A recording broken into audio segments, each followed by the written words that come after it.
G'day, it's Mark from Tempest Tools. This video is about our new feature, the Smart Shipping Calculator. So I thought I'd start with a quote that I've just quickly done. It's just a simple quote, it's got two parts in it. I'm going to change my default setting from shipping option from pickup to the delivery option. And what that does, it brings up a second drop down in here and you can choose how you would like to apply your shipping price or charge it manually or the customer pays. So the one I want to focus on firstly is the shipping calculator. So if I choose that, I've got my setup to bring in a default charge for the container. So when you hit calculate, I'll put a date in here as well. Let's go tomorrow. When I hit calculate, it's going to look up the size of my containers and try and fit the quote in within those. So if you're not aware, there is weights and sizes here of your dimensions of your parts, so it uses that to then try and fit it into the best container.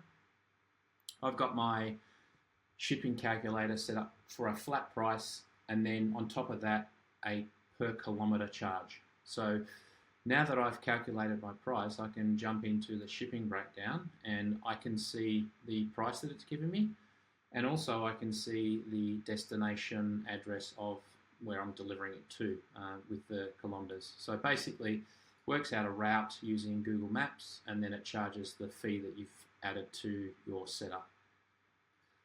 Additionally too, when you review the quote, you'll see a new line now, or a line for those of you just coming in cold. There's a line in the totals down here for the delivery, and if I download my quote letter, there's a line in there that's separate to the other part dimensions as well.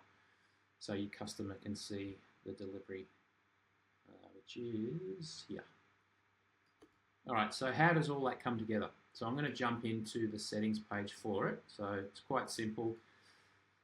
Into the hamburger menu item here, and then down to settings, and then there's a specific section for the shipping. So I'm going to start in here.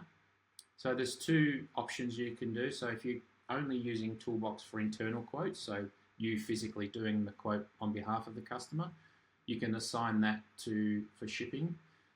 And for those of you who are using the web store where you've got this on your website and your customers are doing their own quotes, you can actually turn it on or off for them as well. But basically the setup is very simple. So you just need to put your physical address in here. So it uses the postcode. As I said, it's using Google Maps. So start typing your physical address of your location in here and it will bring up an option, choose it, and it pre-fills the address details in here. I'm a big believer of just saving as you go, so just hit save. If you're not sure, hit save, doesn't matter. And as you can see here, we've got some options. I won't go into these other two because just read the text on there and it explains to you what those two options do. The one that I'm focusing on here is the Smart Shipping Calculator. All right. Up to you whether you want to make this available for internal quotes or external quotes. External being your customers, you can switch that off. So if you don't want it available for your customers, just deactivate it here. I'll keep mine on. I've added some zones, I've added some countries and states. So for those of you who have states or suburbs or whatever, you can add as many as you like, or you can just add a national option as well. So I could have added just Australia, but I've added 3 of the states within Australia here. So Victoria, Western Australia and Queensland. Down in here we've got the web store method for the shipping, which is set to use the Smart Shipping Calculator. Down in here we've got our zones, up to you as many as you like. As I said, I've just got 3 in here to make it nice and simple, but you could add a national zone as well, so which is everything. So if you're in the United States, you could just add United States. But being that in the States the shipping is pretty complex, you might want to add your states in there as well, as I've done in here.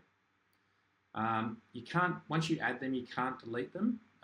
That breaks the quoting, so, but you can archive them. So if I archive that one, it just removes it from the list here.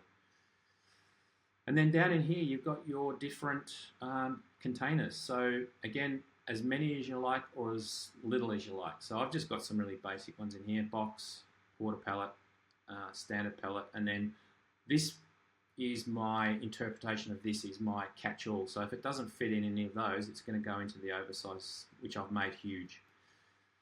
Again, you can archive them. To add new ones, you click on here. If you need some back that are archived, you can always use the switch and then bring them back. Okay, 3 options for pricing. Just a standard flat price. So this will just bring in, when you hit calculate, it'll try and fit the quote into each package, or container, sorry. And once it finds its best package, it will charge a flat price, mine being 50, 100, 150 and 1500. But I want to charge an extra fee for the per kilometre charge in here. So these are fake prices, by the way, they're not actual prices. So you can see here, if it fits in a box, it'll charge $50. And then per kilometre, it'll start charging $1. All right. Now you can set different options for each of your zones as well. So you can see here mine are a little bit different based on my zone. So don't forget to assign all of your zones and their appropriate pricing. Again, you'll know when to hit save because that will become active. All right, really simple. It's bulletproof, guys, so have a play around with it. And as always, if you get stuck, you've always got Jackson, myself, or Sebastian to call and do an online demo for you and make sure that it's correct and accurate. If you found this video helpful, please give us a thumbs up and let us know. That'd be awesome. And stay tuned for some more videos. Thank you.